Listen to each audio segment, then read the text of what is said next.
Hey, what's up guys? This is your vlogger, Jonathan Orbuda. It's 1:30 a.m. as of March 13, 2017.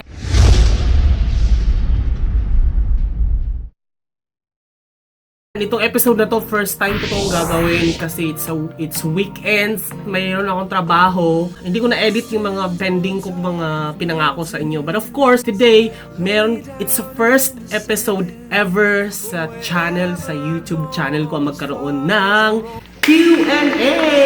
Yeah! Q&A muna tayo kasi pa lang naman talaga yung followers ko or subscribers ko, so wala masyadong nagtatanong. But I'm very happy kasi meron akong natanggap na questions from a fan. Send siya ng personal list of questions sa fan page ko, the facebook.com/ilovetanchong, and the private message siya sa akin. Ang init, wait lang. So yun, moving forward, nag-message siya sa akin and may mga list siya ng mga tanong. So, basahin natin at first episode ko. Sobrang excited ako dito. Sana masagot natin ang kanyang mga katanungan. So, he is an avid viewer talaga sa mga video ko. And his name is Joseph Raquisa Panis. Ayan. So first question, gaano ka na katagal mag-vlog or video vlog? Basically sa vlog talaga, sobrang tagal ko na. So college pa lang talaga ako, nag-start na ako magsulat and parang ginawa ko siyang online diary yung vlog ko na Jonathan Orbuda at blogspot.com. So yun yung una ko talaga sa vlog. Pero sa video vlog, matagal na rin talaga, college din. Kasi ang ginagawa ko kasi parang wala pa masyadong kaperahan sa YouTube dati. So may YouTube account ako.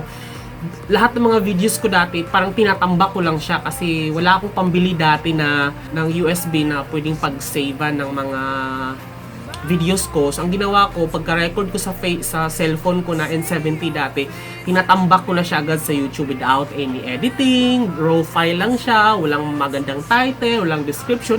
Ginagawa ko lang siyang tambakan, tapos ini-embed ko yung video na yun papunta sa vlog ko. So yun yung ginagawa kong host ang YouTube talaga. Pero dati wala pa kasing advertisement dati sa YouTube. So in total, parang mga 8 years na talaga akong nag-video vlog. And lately lang ako gumawa ng yung official channel talaga na I Love Tanchong TV. Kasi parang dapat lagyan ng icon, lagyan ng art, lagyan ng it's an official channel, YouTube channel talaga, para maging formal siya tingnan at hindi lang mukhang tambakan. So as of right now talaga, yung luma kong dating mga video na tinambak ko sa isang channel ko, ngayon minamigrate ko na siya dito sa bago kong channel na I Love Tanchong TV para pwede kong i-edit and pwede kong i-enhance kasi mga pangit yung mga resolution dati, and pwede ko siyang i-introduce as a throwback video. So, panoorin nyo sa YouTube channel ko ang mga throwback video ko ng college ako, nung mga bata pa ako, kasi mahilig din talaga mag-video dati pa. Simpleng sagot, gano'n nakatagal ng vlog, walang specific, hindi ko na matandaan, pero sobrang tagal na, siguro mga 8 na siguro. Pero hindi ko kasi kinakareer dati kasi ang hilig ko lang talaga, kinagawa ko lang siyang online diary. Then, second question, may website ka ba? Yes, I have a website. Actually, meron akong tatlo na website. So, first was a blog site. It's jonathanorbuda.blogspot.com. Nandun lahat yung online diary ko. However, I bought this new domain. It's ilovetanchong.com. So, yun na yung pinaka-official website or blog site ko, and then lahat ng mga travel ko doon ko sinusulat. Parang it's an online diary at the same time sharing my experience doon sa mga followers ko. Kasi medyo marami na rin naman talagang nagbabasa sa vlog ko. Unlike sa YouTube ko kasi kakaset up ko lang naman dito eh. Pero website ko, I also have cutepinoyportal.com. So it's an LGBT-oriented website na it's a blog. Check nyo rin. Question number 3. Things to consider if you are a new blogger. You have to know your niche or you have to know your hobbies. Kung ang hilig mo ay travel, so you should blog about travel kasi mas marami kang ma-share, marami kang masusulat pag nagbablog ka about it. Yun, know your hobby or know your interest. Second, you have to put an atmosphere doon sa vlog mo. Kung comedy ba siya, vibrant ba yung color na gagamitin mo, or how long you're gonna do it. You have to answer the question how long you're going to do it or maintain it. Kasi it takes sacrifice to maintain a vlog, especially kung lumalawak na ang mga readers mo and mapipressure ka talaga mag-produce ng article or video at the same time para sa kanila. Minsan, if you are worshiping two gods at the same time, if you have work at simultaneously you're doing vlog, gawin mo, i-balance mo, time management. Question, pang short term ba tong vlog na to or pang long term? Kasi if you're going to do it because you love this, yun talaga. If you love things that you do, walang hirap siya. Yun ang ano mo. Huwag mong isipin na i-consider mo na, okay, I'm going to do a vlog because there's a money behind it. I can earn money sa advertisement. No. You have to first consider yung hilig mo talaga. Kasi the money will follow eh. Pakikita yan doon sa mga ginagawa mo. So yun yung i-consider mo lang kung pang long term ba to, kung ginawa mo ba to para sa pera or ginawa mo dahil hilig mo to. Question number 4, how do you think of a topic? Actually, nagkakaroon din akong writer's block. As in, kahit weeks or month, wala akong maisulat dahil siguro sa tawag na rin ng trabaho. Wala akong maisulat, nagkakaroon din ako ng writer's block. Pero thinking a topic, random lang siya eh. Nagkakaroon ako ng topic bigla kapag more on down ako or emotional ako, nagkakaroon ako ng biglang topic or mayroong emotional attachment or emotional, parang mayroong emotional approach or hindi ko alam kung anong tawag dyan, pero pag halimbawa medyo masaya ako ngayon kasi may nakuha ako or meron ako na-achieve, ang topic na masusulat ko is more on motivational mga motivations talaga, yung mga inaano ko. Tapos, pag medyo malungkot naman ako, more madrama naman yung sinusulat ko. Pag medyo naman hindi ako pinayagan mag-vacation leave, more on paghihinagpis naman yung sinusulat ko. It's more about of myself naman, personal talaga yung mag-aano ng topics. But then, don't forget also kung ano yung mga gusto ng mga mambabasa, kung ano yung gustong isusulat mo or gawin mong video. Consider mo rin yung mga viewers or mga followers mo.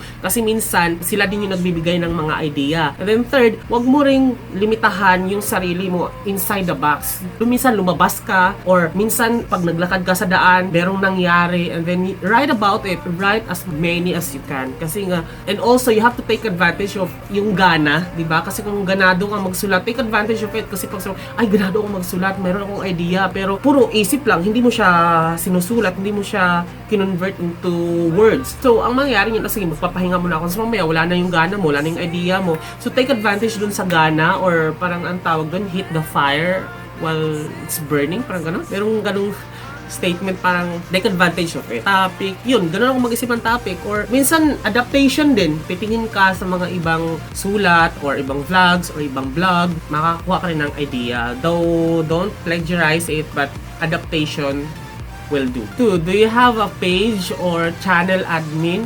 I have a page. It's www.facebook.com/ilovetansyong. I also have Twitter. It's twitter.com/ilovetansyong and Instagram.com/ilovetansyong. Channel admin or sa YouTube din, it's youtube.com/ilovetansyongtv or ilovetansyong. That's the same. Wala akong page admin. Ako lang talaga. Kaya nagkakaroon ako ng Gantt chart or schedule or time management na naka-Excel siya kasi kailangan kong sundin yun. Kasi kailangan ko rin magtrabaho and then plus pa yung commute time, plus pa yung pagkain ko, plus pa lahat, pag-gym ko, lahat naka-schedule siya.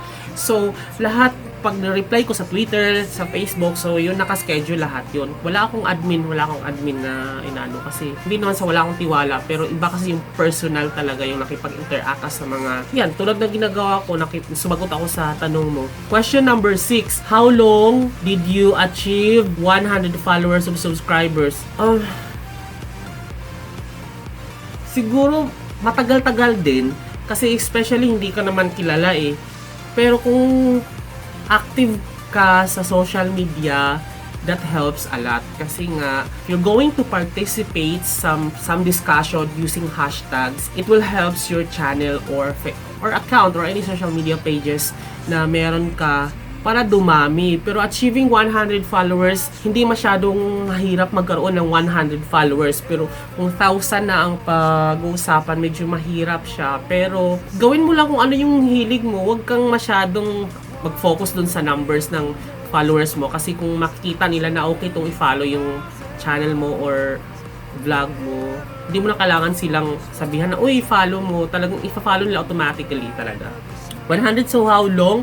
Siguro itong channel ko, mga siguro, nag-start ako, nagka 900 siya agad eh, in a short span of time, 900 siya agad. Tapos ngayon, nag 1,000 plus na. So yeah, 1,000 plus na ako. How do you drive web traffic to your channel or blog site? So, medyo technical to.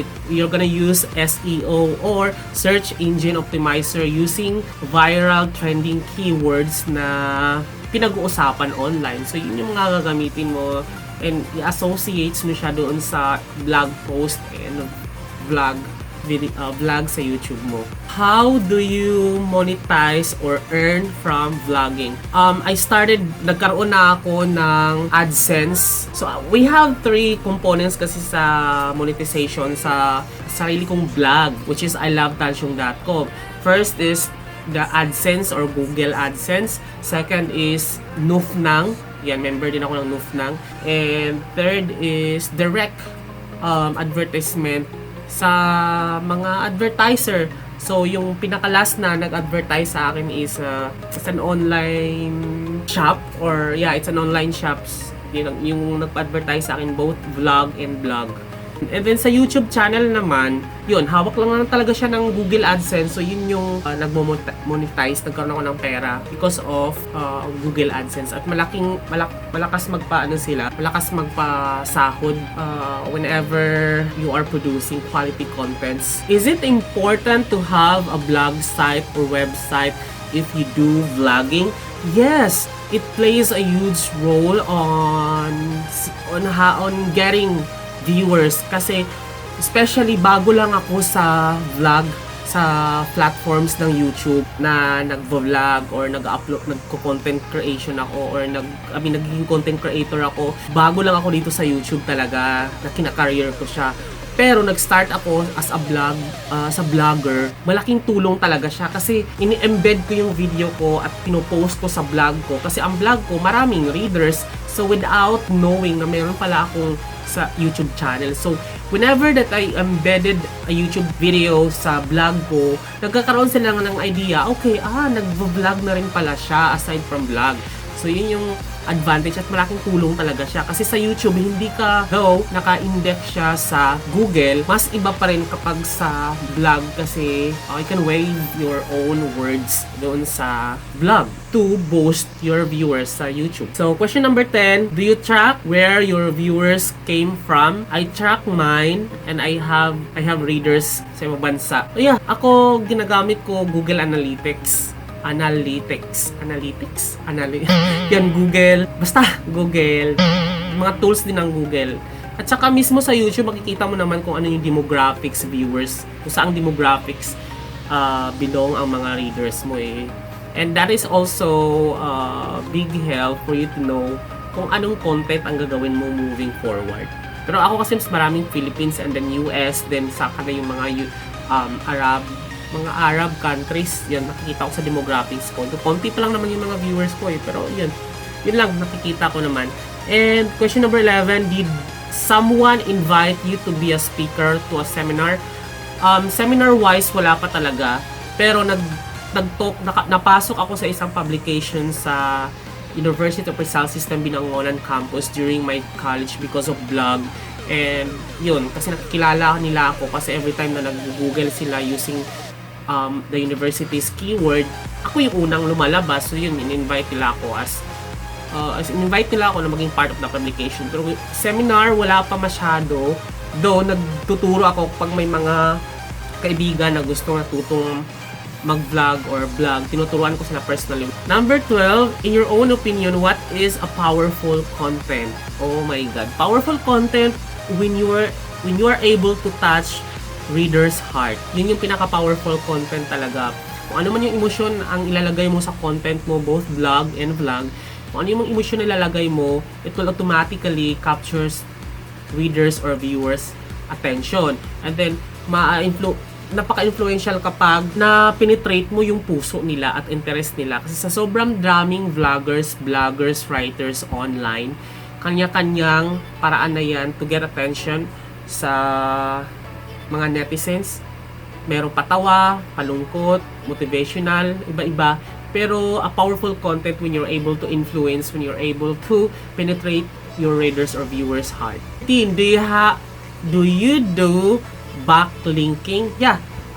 Minsan, nag-guest writers ako sa ibang mga vlogs or nag-share ako ng mga contents ko, and at the same time, ilalagay nila kung sinong writers, and then pag kilik nila yung writer na yun, napupunta sila sa vlog ko, and also vice versa, may mga nag-guest at nagsusulat din naman sa mga vlog ko. And also, wala pa naman ako nagawa, pero collaboration, sana makaka-collaborate ko yung mga sikat na mga YouTuber. Yun yung pangarap ko, pero hanggang pangarap lang, di ba? Pero sana makuha. Wala namang masamang mangarap eh. Though, question number 14. What is a successful vlogger? Successful vlogger for me has nothing to do with numbers. Number of views, number of subscribers, or in reality, it is. Pero for me, successful vlogger, if you are able to produce content na napaka-influential and yung na-appreciate ng mga tao, yung mga na-appreciate yung content mo. Both negative or destructive, negative, positive comments will do. Pag na-catch mo yung attention nila, yun yung successful vlogger. Yung iba, sinasabi nila na numbers. Of course, number will justify how successful you are. But if you are happy what you're currently doing and you are still continuing what you do because you love it, that's how you define successful vlogger. And please see my site and give feedback as a new vlogger. Okay, visit ko yung blog mo. I will advise you to buy your own domain kasi mas professional siya tingnan kapag meron kang sariling domain name. And I really admire your consistency in writing kasi sunod-sunod yung pagsusulat mo. And I know sana maging passionate ka tuloy-tuloy. And your niche or concept ng vlog mo, it's more personal and on kung ano yung mga nababasa or napapanood mo. Yun. The design is very simple but you can check online. May mga free designs naman na pwede mong ilagay sa vlogs mo. So, yun. Yun lang naman, maganda ang iyong hangarin na maging isang online personality using vlog. So, since WordPress yung gamit mo, for me, I'm a big fan of Blogspot kasi connected siya sa Google and you can easily index your content because you're under Google. So, WordPress kasi medyo hindi ko siya gamay at noong una ako nag-sign up for WordPress, hindi ko talaga siya kayang laruin. But sa Blogspot, yun. Try mo rin yung Blogspot. So, yun. Thank you so much guys for watching this video. This has been your blogger, Jonathan Orbuda. If you want to watch more related videos, just click the link or the boxes down below and visit my blog. It's ilovetansyong.com. Click the square there and subscribe my YouTube channel. It's I Love Tansyong TV. The link is down there, yung bilog. And if you have more questions na pwede nating isama sa susunod nating Q&A episode, just use the hashtag itanong mo kay Tansyong.